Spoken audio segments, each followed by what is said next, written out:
to the extent of making shaitan happy. There are people who even email, Shaykh, can I change the awrad? You can do whatever you want, but this is not the people of we hear and we obey.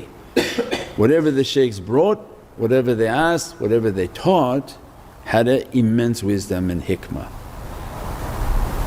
And only through that their real Islam can open. We said without the ulul am there is no real Islam on this earth. Why? Because you have to take bayat. If you don't take bayat then nothing of your Islam is real, it's not a connected Islam. So nowadays they say, oh we don't have to do that anymore. Well, who says you don't have to do that anymore?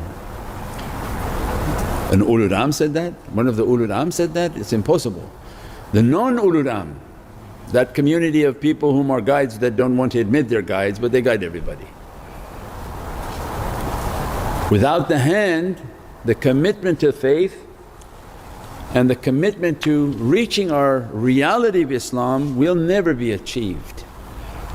And they have a fake Islam, they can die in that Islam and that's something between them and Allah. But that's not the reality that Allah had intended, nor was that the way that Prophet lived with his companions.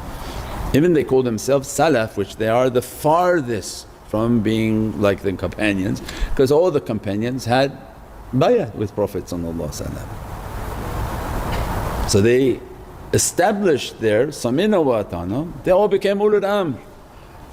And as a result this becomes the struggle in entering into Islam. They come, they have to find a guide, they have to take bayat with that guide, they have to follow the directions and guidance of the guide. And their whole struggle is not to modify anything. Even if you ask, they are polite and they say, sure, do as you like. Can I not do this? Okay. Can I not do that? Okay. What they going to say with you? Argue with you? But that's your problem because you want to modify everything. So modify it, you're not going to get anywhere because this way is to conquer the reality of Islam. As a result of that and the struggle of that reality, struggling against themselves, what happens? When one of the Muharrams open, what happens? Allah accepts their movement now to the city of light. So it means their hijrah is now accepted, their struggle is accepted by Allah. Not that they are perfected but that the struggle was accepted. They struggled against all the bad idols, they crushed them. They don't leave the bad characteristics to be governed